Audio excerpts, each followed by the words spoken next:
جیسے ہمارا مال ہے. یہ دنیا میں جتنا بھی جھگڑے ہیں صرف دنیا پرستی کی وجہ سے. اگر انسان خدا پرست ہو جائے تو جھگڑا ختم ہو جائے. جھگڑے کا ایک ہی حل ہے, اللہ والے بنو. جو اللہ والا بن گیا وہ کبھی جھگڑا نہیں کرے گا. کیوں جھگڑا کیوں ہوتا ہے؟ اس کو اتنی شہرت ملی, مجھے نہیں ملی, جھگڑا. اس کو اتنی عزت ملی, مجھے نہیں ملی, جھگڑا. اس نے اتنا مال کما لیا, میں نے نہیں کمایا, جھگڑا. اس نے اتنی زمین لے لی, میں نے نہیں لے لی, جھگڑا. یہ جھگڑا کیوں ہے؟ دنیا والے بنے ہیں, اللہ والے بنے گے کبھی جھگڑا. آپ نے کبھی سنا غوث پاک نے کسی نے جھگڑا کیا؟ میرا چہرہ دے اٹھائیے تاریخ. میرے مرشد حضور غوث پاک رضی اللہ تعالیٰ کی پوری 90 یا 91 سال کی زندگی اٹھا کے پڑھ لو, مجھے بتا دو کبھی انہوں نے جھگڑا کیا؟ سرکار غریب نواز کی 97 سال کی زندگی اٹھا کے پڑھ لو, بتاؤ کبھی انہوں نے جھگڑا کیا ہو اپنی ذات کے لیے؟ بابا فرید الدین گنج شکر کی زندگی اٹھاؤ, بتاؤ کبھی انہوں نے کسی سے جھگڑا کیا ہو؟ محبوب الہی نے کبھی کسی سے اپنی ذات کے لیے بتائیے تو صحیح آپ.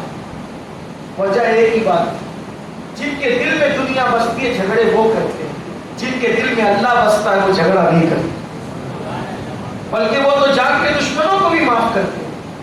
اب جس کو لڑتے دیکھو سمجھ جاؤ کون, جس کو جھگڑتے دیکھو سمجھ جاؤ کون. آپ دیکھیے نا, جس کے دل میں خدا کا جلوہ بسے وہ تو قاتل سے بھی پیار کرتا ہے. کیا تمہیں یہ واقعہ نہیں پتا کہ حضرت مولا کائنات مشکل کشا سیدنا علی کرم اللہ تعالی وجہ الکریم پر جس بدبخت نے حملہ کیا اور آپ کا سر کاٹ دیا, زخمی ہو گیا, آپ کی کن پٹی کٹ گئی, سر کٹ گیا, زخمی تھے آپ, تو آپ نے اپنے شہزادوں سے کہا بہت پیاس لگ رہی ہے,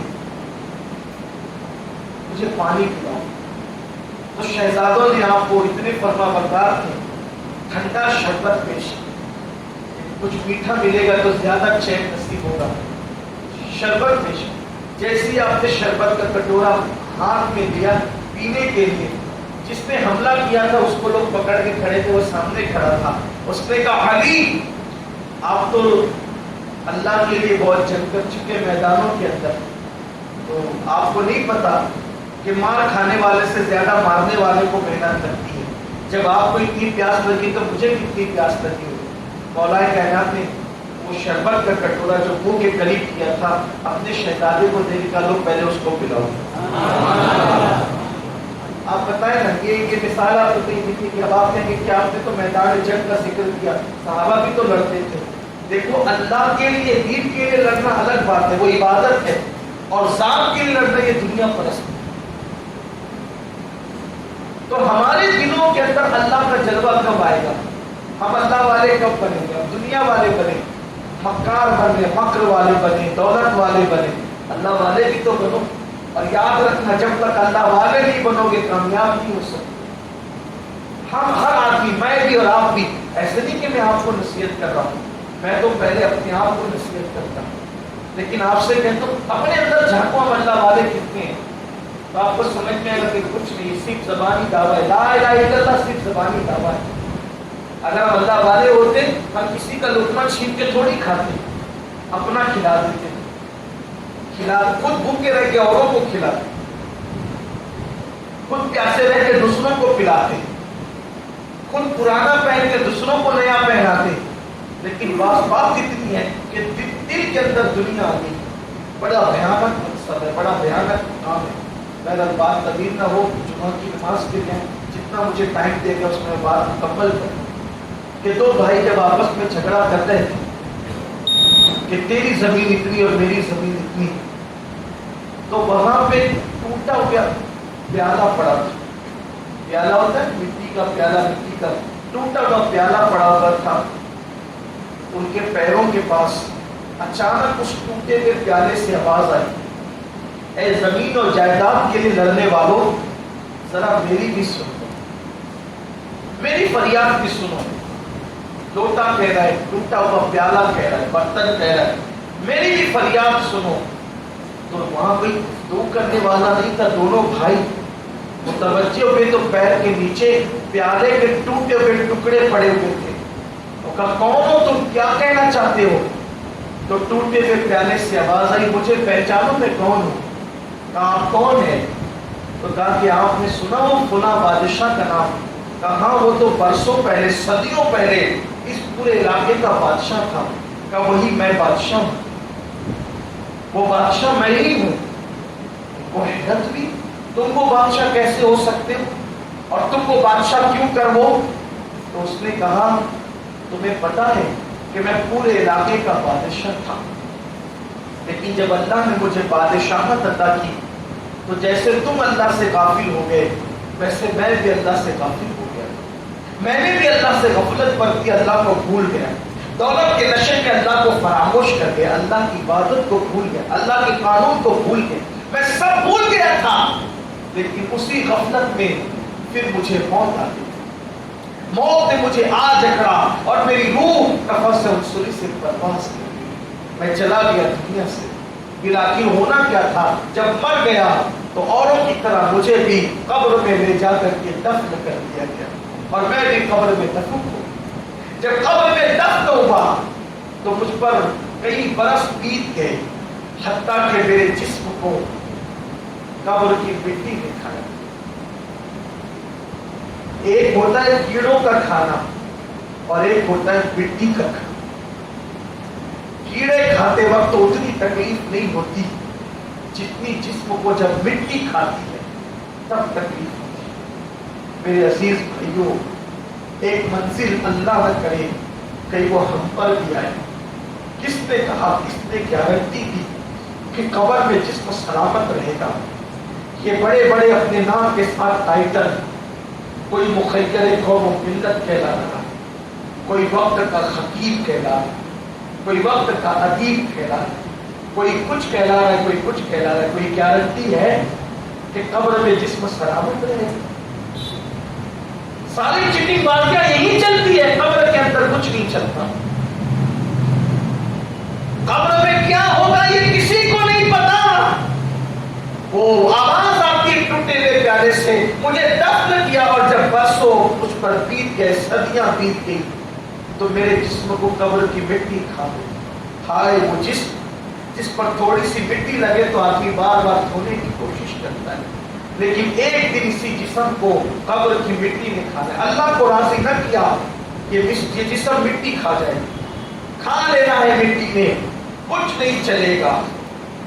یہ ساری چیٹنگ بازیاں، مکاریاں، فریب کاریاں، دنیا داریاں یہی رہ جائے گی۔ اے کاش اس جمعہ کی محفل میں کوئی تو ہوتا جس کے دل پر یہ بات اثر کرتی، کوئی تو ہوتا جو گناہوں سے ہجرت کر کے مصطفیٰ جان رحمت کے قدموں کی طرف آتا، کوئی تو ہوتا جو گناہوں سے توبہ کر کے عہد کرتا کہ آج سے گناہ چھوڑ کر کہ اللہ کی طرف پلٹ جاؤں، کوئی تو ہوتا جو سوچتا کہ میں فلموں سے، گانوں سے، باتوں سے، تماشوں سے توبہ کر کے پلٹ جاؤں۔ اس لیے کہ جن سے اللہ راضی ہو جاتا ہے پھر ان کا جسم تو جسم ہے، ان کا کفن بھی سلامت رہتا ہے، زمین میلی نہیں ہوتی، زمن میلا نہیں ہوتا، محمد کے غلاموں کا کفن میلا نہیں ہوتا۔ جب ہم یہ سنتے محمد کے غلاموں کا کفن میلا نہیں ہوتا تو ہم کیا سوچتے؟ اوہو میرا تو کفن بھی میلا نہیں ہوگا کیونکہ میں تو غلام محمد ہوں۔ اپنا منہ تو دیکھ آئینے میں، کون سا تو غلام محمد ہے صلی اللہ علیہ وسلم؟ فجر میں تو سوتا پڑا ہے، غلام نیند ہے کہ غلام محمد ہے؟ ارے غلام محمد تو وہ تھا کہ شادی کی پہلی رات میں بلال حبشی نے کہہ دیا حضور بلا رہے ہیں تو دلہن چھوڑ کر بالائے رسالت میں پہنچ گیا۔ یہ غلام محمد ہے۔ جس قوم کی نیند نہ کھلے فجر کی نماز میں، انہیں نبی کا غلام کہلانے کا حق ہے، وہ تو نیند کے غلام ہیں۔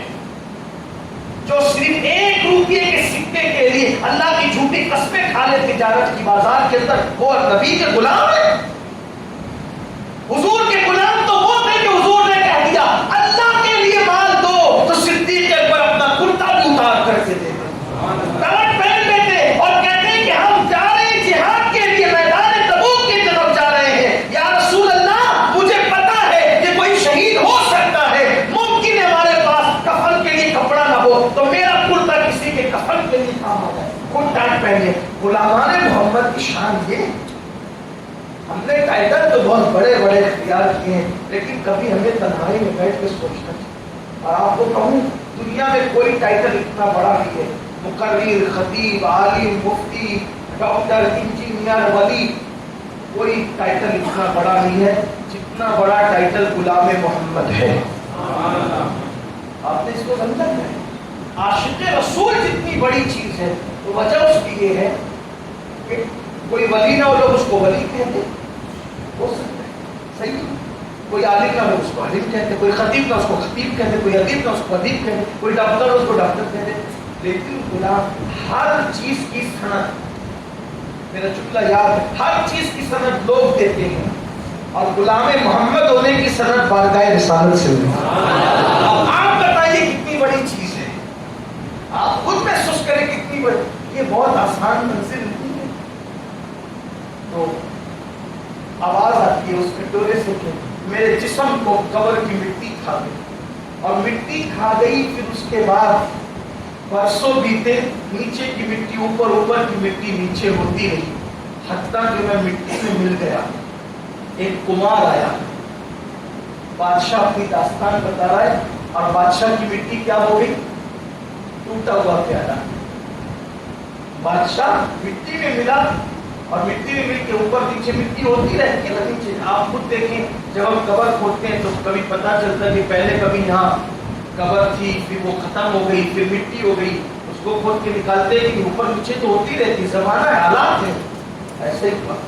کب میری مٹی اوپر نیچے ہو گئی، ایک کمار آیا، وہ مٹی، اس کو پتہ ہی نہیں تھا کہ یہ قبرستان ہے، وہ مٹی اٹھا کر لے گیا اور اس کو گوبر میں ملایا اور مجھے سڑایا، جو میں مٹی میں مل چکا۔ کبھی بادشاہ گھمنڈ کے ساتھ، غرور کے ساتھ، تکبر کے ساتھ تخت پہ بیٹھتا تھا، اور مٹی میں کیا ہو رہا تھا؟ گوبر کے ساتھ ملایا جا رہا تھا، اور اس کے بعد پھر اس نے ایک برتن بنایا، کٹورا بھی۔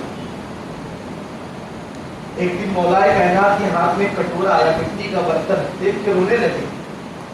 لوگوں نے پوچھا کیوں رو رہے؟ کہا کتنا خوبصورت ہے، کتنے خوبصورت چہرے ملے ہوں گے نا اس مٹی میں، تب ایک دن جا کے خوبصورت کٹورا بنا۔ ہو سکتا ہے، اللہ نہ کرے، ہو سکتا ہے کہ ہماری مٹی بھی پہ بھی کوئی پیشاب کرے، اللہ نہ کرے، ہو سکتا ہے ہماری مٹی پہ بھی کوئی پاخانہ کرے۔ جب اللہ راضی نہیں ہوتا تو یہی ہوتا ہے، جب اللہ راضی نہیں ہوتا تو یہی ہوتا ہے۔ ہم اس کی فکر تو کریں، ہم تو کھانے اور سونے اور کھیل کود کے علاوہ کچھ سوچ ہی نہیں رہے۔ ایک دن مٹی میں جانا ہے، ایک دن تنہائی میں سونا ہے، جہاں کروٹ لینے کی بھی جگہ نہیں ہے، اس قبر میں بھی رہنا ہے، اور برسوں رہنا ہے، صدیوں رہنا ہے۔ جس گھر میں کتنے دن رہنا ہے اس کی کوئی گارنٹی نہیں، اس کو تو سجانے کی بہت فکر کرنی۔ جس قبر میں صدیوں سونا ہے اس کے لیے بھی کچھ فکر کر لو۔ اللہ والو، گھر میں اے سی لگائیے، قبر کی ٹھنڈک کا انتظام کب کرو گے؟ گھر میں پنکھے لگائے، قبر میں ٹھنڈک کا انتظام کب کرو گے؟ وہاں کوئی ایسی فٹ نہیں کر سکتے، یہاں سجدے کرو، حضور کی آنکھوں کو ٹھنڈک پہنچاؤ، اللہ تمہاری قبروں کو ٹھنڈا کرے۔ اس کے لیے کچھ کرو، عہد کرو، آج سے بدلنے کا عہد کرو، آج سے تبدیل ہونے کا عہد کرو، بدلو اپنے آپ کو، حالات بدلو، لوگ کیا کر رہے ہیں وہ چھوڑو، ہم نے کیا کرنا ہے، ہم اپنی فکر کریں۔ قرآن کہتا ہے یا ایھا الذین آمنوا علیکم انفسکم، اے ایمان والو تم اپنی فکر کرو۔ اب ہر وقت جب دل فلم دیکھنے کو چاہے سوچو کہ میں نے قبر میں جانا، بس اتنا سوچو۔ اللہ نہ کرے کسی کا دل زنا اور بدکاری کے لیے چاہے سوچو کہ میں نے قبر میں جانا، جھوٹ بولنے کو دل چاہے سوچو میں نے قبر میں جانا ہے، وہاں کی تیاری کرو، پچھتاؤ گے ورنہ، اور پچھتانے سے کام نہیں چلے۔ ہر مردہ جانے والا روتے ہوئے کہتا ہے مجھ پہ نہ رویا کرو، اپنے آپ پہ رو، اس لیے کہ مجھے دنیا نے دھوکہ دیا، اللہ کرے تمہیں دنیا دھوکہ نہ دے۔ ہر جانے والا یہ وصیت کر رہا ہے، ہم سنتے نہیں، ہم عبرت کی نگاہ سے دیکھتے نہیں ہیں۔ تو بہرحال کہا کہ مجھے کٹورا بنایا، میں کٹورا، میری مٹی کٹورا ہو گئی، اور پھر بازار میں لے جا کر بیچا۔ بادشاہ کی مٹی جس مٹی میں ملی ہو اس سے کٹورا بنا، بازار میں بیچا گیا، اور کہا کہ کئی دن تک کے استعمال ہوتا رہا، پھر آخر کسی کے پیر سے ٹکرایا اور ٹکرا کے ٹوٹ گیا، تو لوگوں نے یہاں لا کے پھینک دیا۔ زمین پہ لڑنے والوں، میرے پاس تو پوری بادشاہ تھی، میرا حال دیکھو، میرا حال دیکھو، میں اللہ کو بھول گیا تھا، میرا یہ حال ہوا ہے، سوچو تمہارا کیا حال ہوگا۔ یاد رکھیے، جو اللہ کو یاد رکھتے ہیں پھر ان کی قبروں پہ پیشاب نہیں کیے جاتے، ان کی قبروں پہ پخانے نہیں ہوتے، ان کی قبریں مٹی میں مل کر کے کٹورے نہیں بنتے، ان کی قبروں سے معاذ اللہ جو ہے وہ لوگ جو ہے وہ گندگی نہیں کرتے، بلکہ جو اللہ کے لیے جیتے ہیں میرے خواجہ کی شکل میں اگر 900 سال ہو جائے تو بھی ان کی قبروں پر پھول چڑھائے جاتے ہیں، میرے مرشد غوث اعظم کی شکل میں ان کے گنبد و مینار پکار کر کے ان کی عظمت کی گواہی دیتے ہیں۔ ہم تیاری کریں، اللہ کو راضی کریں، زندگی کا ایک مقصد بنائے، اللہ اس کے رسول کو راضی کرنا۔ اپنا قدم اٹھانے سے پہلے سوچو، میرا یہ اٹھنے والا قدم کہیں میرے اللہ کو ناراض نہ کرے، میرا یہ اٹھنے والا قدم کہیں میری آخرت کو برباد نہ کرے، میری آخرت کو تباہ نہ کرے۔ ہم بہت جرائم کر رہے ہیں، بہت گناہ کر رہے ہیں، آؤ اللہ کی طرف، اس لیے کہ قبر میں جانا یہ یقینی بات ہے۔ قبر دو چیزوں سے خالی نہیں ہے، یا تو ہماری قبر جنت کے باغوں میں سے ایک باغ ہے، یا تو ہماری قبر جہنم کے گڑھوں میں سے ایک گڑھا ہے۔ اس لیے اللہ اکبر، اللہ سے دعا کریں اور کوشش بھی کریں، اس لیے کہ ہر کام صرف دعاؤں سے نہیں ہوتا۔ رات رات بھر شراب پیئیں گے اور صبح اٹھ کے دعا کریں گے کہ ہماری قبر جنت کے باغوں میں سے باغ بن جائے، بتاؤ یہ کیسے ہو سکتا ہے؟ پیٹ میں حرام کے لقمے ہوں گے اور دعا کریں کہ ہماری قبر جنت کے باغوں میں سے باغ بن جائے، کیسے ہو سکتا ہے؟ لیکن ہاں، وہ بڑا کریم ہے، بڑا مہربان ہے، کبھی کبھی کسی کی ایک نیکی پر بھی اسے بخش دیتا ہے، اور کبھی کبھی پوری زندگی عبادت کرنے والوں کو بھی پکڑ لیتا ہے۔ اس لیے ہمیں کوئی نیکی چھوڑنا نہیں چاہیے، ہر نیکی کرو، ہر گناہ سے بچو۔ ہو سکتا ہے کسی گناہ میں پکڑ ہو جائے، ہو سکتا ہے کسی نیکی سے نجات ہو جائے، ارے وہ تو ایسا کریم ہے کہ کتے کو پانی پلانے پر بھی بخش دیتا ہے، اور وہ ایسا غیرت والا ہے کہ مسجد میں ہنسنے پر بھی کسی کو جہنم میں ڈال دیتا ہے۔ مسجد میں کوئی ہنستے تو بھی جہنم میں ڈال دیتا ہے۔ مسجد میں دنیا کی بات کرے تو 40 سال کے اعمال برباد کرے، تو اس کی غیرت سے بھی ڈرتے رہو، اور ہر کام کرو، اچھے کام کرو، کوئی کام مت چھوڑو اچھا، بلکہ اگر کسی مسلمان کو دیکھ کے مسکرا کر نیکی کر سکتے ہو یہ بھی کرو۔ جب اللہ کے رسول علیہ السلام نے صدقے کی فضیلت بیان فرمائی تو صحابہ کرام نے عرض کی، حضور ہم تو غریب ہیں، جو مالدار ہے وہ صدقہ دیں گے، ہم غریب ہیں ہم کیا کریں؟ حضور علیہ السلام نے فرمایا کسی مومن کو دیکھ کے مسکرا دیا کرو، اللہ اس پر بھی تمہیں صدقے کا ثواب عطا فرمائے۔ صدقہ کرنے تو لوگوں سے جلو نہیں، لوگوں کو دیکھ کے مسکراؤ اور اپنی آخرت کی تیاری کرو، فکر کرو۔ اب ایک آخری گفتگو کر کے اپنی بات ختم کر، جو قبر کا ذکر میں نے کیا، یہ قبر یا تو جنت کے باغوں میں سے باغ یا جہنم کے گڑھوں میں سے گڑھا۔ جس کی قبر جہنم کا گڑھا بن جائے اس کے لیے 1 سیکنڈ ہزاروں سال کے برابر ہو جاتا ہے، اور جس کی قبر جنت کے باغوں میں سے باغ بن جائے اس کی قبر کا 1 سیکنڈ ہماری دنیا کی صدیوں پر محیط ہے۔ یعنی ہم دنیا میں صدیاں گزار دیں کتنا وقت جائے گا، اس سے زیادہ جلدی یعنی ادھر صدیاں بیت رہی ہے، ادھر 1 سیکنڈ بھی نہیں گزرا۔ اس کی مثال بتاؤں، شاہ عبد العزیز علیہ الرحمہ نے بیان فرمایا ہے، ایک بندہ تھا، وہ پاگل تھا اور وہ دلی میں گھومتا تھا، تو وہ لوگوں سے کہتا تھا کہ یار یہاں میرا مکان تھا، میرا گھر تھا، کہاں چلا گیا میرا مکان، کہاں چلا گیا میرا گھر؟ تو اس کو پاگل کہتے۔ اور تیرا مکان کب تھا؟ وہ کہا کہ بہت سال ہوئے، بہت صدیاں ہوئی، وہ فلاں بادشاہ کا دور تھا جب میرا مکان تھا۔ کی عمر تو اتنی سی ہے، وہ بادشاہ گزرے ہوئے تو صدیاں ہو گئی۔ وہ سب اس کو پاگل سمجھتے تھے۔ شاہ عبد العزیز صاحب اس کو ایک دن پکڑے اور پکڑ کر فرمایا، بتا تیری داستان کیا تھا؟ اب اس کو لوگ پاگل سمجھتے تھے، لیکن اس کی باتوں پر وہ پاگل تھا نہیں۔ بہت سارے لوگوں کو پاگل سمجھتے ہو، پاگل ہوتا نہیں۔ شاہ عبد العزیز صاحب بہت بڑے ولی گزرے، بہت بڑے بزرگ۔ شاہ عبد العزیز صاحب ہمارے بہت سارے بڑے بزرگوں کے استاد، سید شاہ علیہ رسول مہالوی رحمۃ اللہ علیہ ان کے استاد، تاج الفول حضرت مولانا عبد القادر بدایوی رحمۃ اللہ علیہ کے استاد۔ اسی طریقے سے علامہ فضل خیرآبادی رحمۃ اللہ تعالیٰ علیہ، ان کے اساتذہ شاہ عبد العزیز صاحب، یعنی علماء بدایوں، علماء ماہریرہ، علماء خیرآباد، ان سب کا سلسلہ علم جہاں جا کر کے منتہی ہوتا ہے ہندوستان میں، وہ ہے شاہ عبد العزیز صاحب۔ بلکہ علماء دیوبند، ان کا بھی سلسلہ ان سے جا کر کے ملتا ہے۔ یعنی ہندوستان میں کوئی دارالعلوم ایسا نہیں ہے جو لوگ شاہ عبد العزیز کے بغیر رسول اللہ تک پہنچے۔ شاہ عبد العزیز کے والد شاہ ولی اللہ، اور شاہ ولی اللہ سے پھر رسول اللہ۔ میں اکثر لوگوں سے کہتا ہوں، لوگ ولیوں کا انکار کرتے ہیں، علم کا ظاہری سلسلہ بھی ولی اللہ کے بغیر رسول اللہ سے نہیں مل سکتا۔ سب کا علم حدیث وہاں سے جاتے ہیں۔ ہمارے ندیم بھائی نے یہ بات مجھے بتائی کہ جب وہ پیر طریقت رہبر شریعت شیخ سالم القادری رحمۃ اللہ تعالیٰ علیہ کے چہلم کے ایام بھی اب یہی قریب سے قریب تر ہے، اور ہماری جماعت کے بہت بڑے بزرگ تھے۔